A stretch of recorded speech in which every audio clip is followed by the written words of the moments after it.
जय श्री कृष्ण। ओम श्री परमात्मा ने नमः। श्रीमद् भगवत गीता दूसरा अध्याय श्लोक नंबर 61। भगवान बोल रहे हैं, तानि सर्वाणि संयम्य युक्त आसीत् मत्परः वशे हि यस्य इंद्रियाणि तस्य प्रज्ञा प्रतिष्ठिता। इसलिए साधक को चाहिए कि वह उन संपूर्ण इंद्रियों को वश में करके समाहित चित्त हुआ मेरे परायण होकर ध्यान में बैठे, क्योंकि जिस पुरुष की इंद्रियां वश में होती हैं उसी की बुद्धि स्थिर हो जाती है। अब इसमें समाहित चित्त का मतलब यही है कि जो सारी इंद्रियों को वश में करके, इंद्रियां क्या हो गई, 5 इंद्रियां जो बताई जाती हैं, आंख नाक कान, जिनसे हम सारे संसार को परसीव करते हैं। तो उसमें पहले अपनी इंद्रियों को कंट्रोल करना है। फिर चित्त का मतलब हो गया कि चित्त में जो अंदर दबी हुई जो चीजें हैं हमारे, तो वो उसको भी, सारी जो वृत्तियां हैं हमारी मन की, तो उनको भी सबको शांत करके, और मेरे धरायण मतलब शांत होके, जहां पर आप विचार शून्य हो गए उस स्टेज में आ जाए पहले। फिर अब इसमें बता रहे हैं कि जिस पुरुष की इंद्रियां वश में होती हैं उसी की बुद्धि स्थिर हो जाती है। फिर क्या है कि जब आप विचार शून्य हो जाएंगे तो आपकी बुद्धि में जो है स्थिरता आ जाएगी, और तब उसके बाद में आप जो भी करेंगे तो वो कर्म जो है आप ठीक, आप सोच समझ के ठीक से, जब आप उसमें एंटर होंगे इंद्रियों को वश में करके, तब आप जो डिसीजन लेंगे तो वो ठीक डिसीजन होगा। तो साधक को इस प्रकार की चीज का अभ्यास करना चाहिए। ध्यायतो विषयान् पुंसः संगस्ते जायते संगात् संजायते कामः कामात् क्रोधो अभिजायते। विषयों का चिंतन करने वाली पुरुष की उन विषयों में आसक्ति हो जाती है। आसक्ति से उन विषयों की कामना उत्पन्न होती है, और कामना में विघ्न पड़ने से क्रोध उत्पन्न होता है। अब इसमें बता रहे हैं भगवान की विषयों का चिंतन करने से पुरुषों की उन विषयों में, अब क्या कहते हैं कि जैसे जो भी हम विचार करते हैं, तो इसमें भगवान बता रहे हैं कि जिस भी विषय का मतलब, एक तो मैं हो गई, और मेरे को जो सामने जो वस्तु या कोई भी जो चीज दिखाई दे रही है, तो वो सब मेरे विषय हो गए। तो उसमें मनुष्य कहाँ पर गलती कर बैठता है कि वो जो अपना बॉडी है, अपना मन है, उसको वो भी विषय में काउंट हो जाता है, तो उसको भूल जाता है वो करना हमेशा। तो क्या होता है कि भारी जो विषय होते हैं वो मन के साथ में उस चीज का तादात्म्य बना लेते हैं। मन, उसका जो मनुष्य का, जो पुरुष का जो मन है, वो तादात्म्य बना लेता है। अब पुरुष कौन हुआ? पुरुष यहाँ पर भगवान ने जहां पर ये जो पुरुष शब्द का इस्तेमाल किया है, तो उस चेतना के बारे में बात होती है। तो चेतना हमेशा जो है, चेतना का जो मन है, वो भारी विषयों के साथ में कांटेक्ट आने पर, और वो उसके साथ में जुड़ जाता है, तो वो आसक्ति उत्पन्न हो जाती है। अब आसक्ति से उन विषयों की कामना उत्पन्न होती है। अब क्या होता है, मन उन विषयों को देखकर, और वो उस चीज की जो है चाह करने लग जाता है। अब वो चाह करने से उसकी जो है कामना उत्पन्न हो जाती है। अब कामना में विघ्न पड़ने से क्रोध उत्पन्न होता है। अब कामना में कोई भी जो आपकी जो डिजायर जो उत्पन्न हो गई है, तो आप उसको पूरा करने में लगते हैं। अब जब वो पूरा करने में जो भी विघ्न आता है, उससे क्रोध। तो आप देखेंगे कि इसमें एक के साथ एक चीज जुड़ी हुई है। सबसे पहले क्या हुआ, चेतना ने अपने ही मन का तादात्म्य बनाया, फिर मन ने भारी विषयों का तादात्म्य बनाया। उसके कारण हमारी ये जो वृत्तियां हैं, पहले कामना उत्पन्न हुई, फिर कामना से फिर क्रोध उत्पन्न हुआ। तो आप देखिए कि एक बीमारी के साथ में तादात्म्य, मतलब मन के साथ में अटैच होते ही चेतना ने, इस प्रकार से हम सारी जो है भारी चीजों को अपने मन पर ले आते हैं, और फिर उसके कारण एक के साथ एक चीजें हमारी जुड़ती चली जाती हैं। मतलब कोई भी चीज की चाह या कोई भी बाहर की चीज है अपने से, तो उसमें पहले हमें उसकी इच्छा हुई, फिर उसमें हमें आसक्ति हुई, और आसक्ति मतलब उसमें मोह जुड़ गया हमारा, और फिर हमें अगर हमारी वो मोह जुड़ गया और हमारी वो चीज पूरी नहीं हुई, तो हमें क्रोध आया। तो किसी ये पहली स्टेज है कि किसी भी चीज की कामना करने से हमारे अंदर ये चीजें आ जाती हैं ऑटोमेटिकली, है ना। हाँ, तो वो ये सबसे पहले हमें क्या होता है, हम बीज को भूल जाते हैं। जो मन था ना, मेन मन था, उसकी जड़ जो था, तो वो मन को सबसे पहले अपने ही मन को देखना होता है कि मन ने किन किन के साथ में, वस्तुओं के साथ में तादात्म्य बना लिया।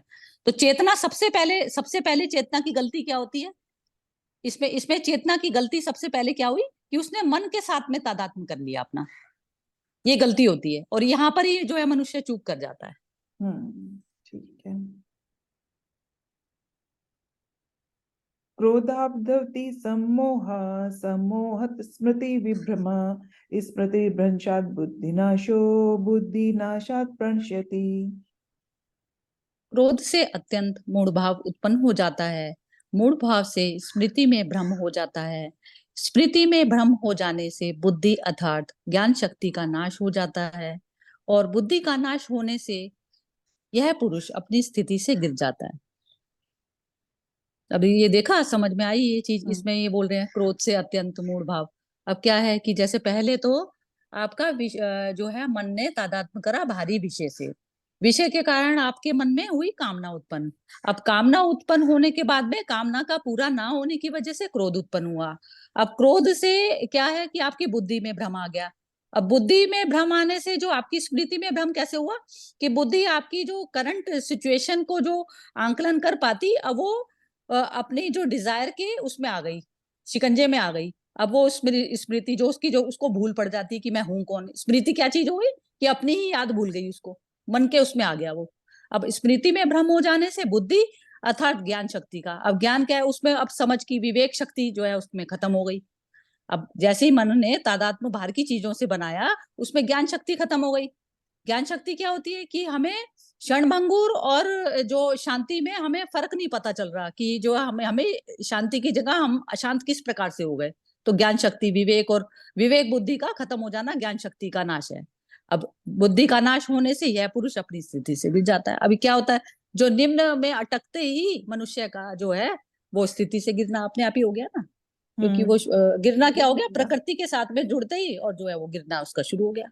कि भूल ही गया कि वो कर क्या रहा था। बुद्धि नाश हुई, क्रोध आया, और जो काम करना चाहता था उसी का ही भान नहीं रहा उसको कि वो क्या करना चाहता था। और ये भी सब चीजें कभी कभी तो बहुत ज्यादा टाइम लेती हैं, तो उसमें आप पता चल जाता है। और कभी कभी बहुत गुस्सा बहुत ही शॉर्ट वाइल के लिए हुआ, तो उसमें आप ये महसूस नहीं कर पाते कि आपको कुछ भ्रम हुआ या कुछ ये स्मृति का नष्ट हुई, है ना। कभी कभी ऐसा होता है ना कि हम कहते हैं कि नहीं, हमें तो हुआ ही नहीं ऐसे कि हम कुछ भूल गए। बट ऐसा होता ही नहीं कि कुछ आप भूले नहीं जब आपको गुस्सा आएगा, क्योंकि कभी कभी क्रोध बहुत ही कम टाइम के लिए आता है, वो भी, है ना। हाँ बिल्कुल, यही यही होता। बस उसमें ये क्या होता है, ये सबसे पहले गलती तो पुरुष, सबसे पहले पुरुष की गलती ही यही होती है कि वो मन में भूल जाए, मन के साथ में अटैच कर लिया उसने। बस उसके एक ही चीज, एक ही काम करते ही बस उसका ये सारा कुछ अपनी तरफ से उसकी स्थिति जो है धीरे धीरे धीरे गिरती चली जाती है। और फिर उसको पता ही नहीं चलता कि मैं हूं कौन। तो वो मैं हूं कौन, रियल मैं को वो अपना भूल गया कि मैं था कौन, हाँ, स्टार्टिंग कहाँ से हुई थी, यही चीज वो भूल गया। भूल गया, वही स्थिति से गिरना हो गया। गिरना हो गया, बिल्कुल। राग द्वेष वियुक्तेस्तु विषयानि इंद्रियश्चरण आत्मवश्ये विधि आत्मा प्रसादम अधिगच्छति। परंतु अपने अधीन किए हुए अंतःकरण वाला साधक अपने वश में की हुई राग द्वेष से रहित इंद्रियों द्वारा विषयों में विचरण करता हुआ अंतःकरण की प्रसन्नता को प्राप्त होता है। अब इसमें अंतःकरण को बताया है कि अधीन करना। अब अंतःकरण कौन सी स्थिति का नाम है?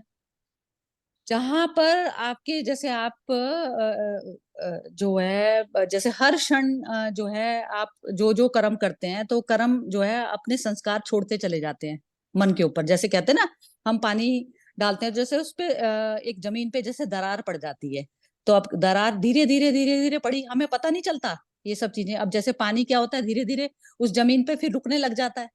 तो इस प्रकार जो भी हमारा जो एक्शन होता है, वो मन पर एक एक एक्शन हमारा मन पर इस प्रकार की निशान छोड़ता चला जाता है, उससे हमारा अंतःकरण जो है बनता है।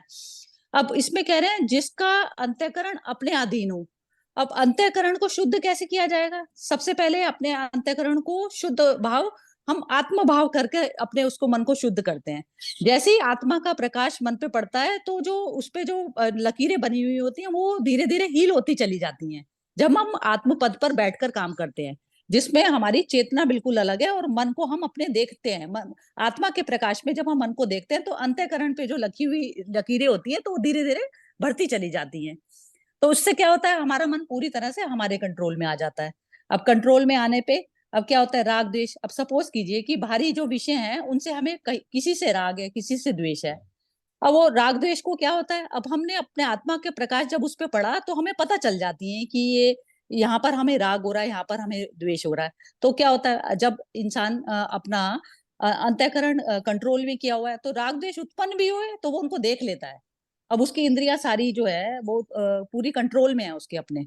तो वो क्या करता है, अब आत्मा के अंदर में बैठ के और फिर वो जो है उसमें जो एक्शन में जब उतरता है ना कर्म में, तो तब वो इस प्रकार से करता है। तो उसकी क्या होता है, अब जब हम आत्म पद पर बैठकर कर्म करते हैं तो फिर वो जो अंतःकरण की प्रसन्नता को मनुष्य तभी ही प्राप्त होगा जब उसके सारा कुछ जो मन की जो वृत्तियां है ना उसकी पूरी अपने कंट्रोल में है। तो फिर वो जब कर्म करता है तो वो बिल्कुल शांति में स्थापित रहता है वो फिर।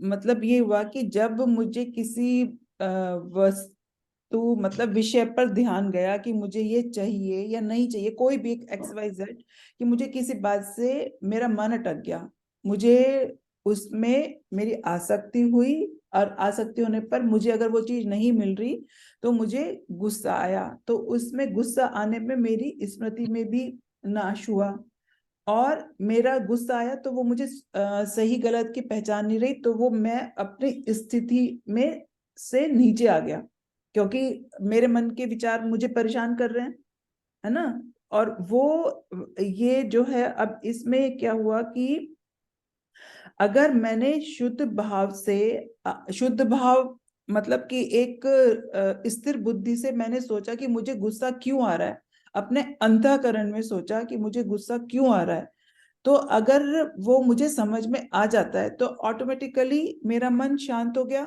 और मन शांत होना ही प्रसन्नता का अनुभव है ना।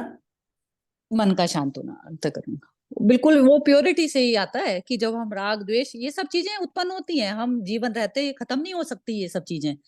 लेकिन क्या होता है हम इनके गुलाम नहीं है। अब हम वही करते हैं जो हमें आत्मा में प्रतिष्ठित करती हो। मन अब हमारा इस चीज का जब साधक की हम श्रेणी में आ रहे हैं तो हम इस प्रकार का अभ्यास करते हैं कि हम अपने राग और द्वेष को महत्व नहीं देते, वो हमारे हाँ, पूरी तरह से कंट्रोल में होते हैं। ये सारी ही चीजें जो अभी डिस्कस हुई है तीनों चारों श्लोक में, कि इनमें हमें फंसना नहीं है, हमें साधक बनना है। यही हाँ तो इंद्रियों से रिलेटेड है ना, तो इंद्रियों पे यही बिल्कुल। कंट्रोल है। ठीक है, जय श्री कृष्ण। जय श्री कृष्ण।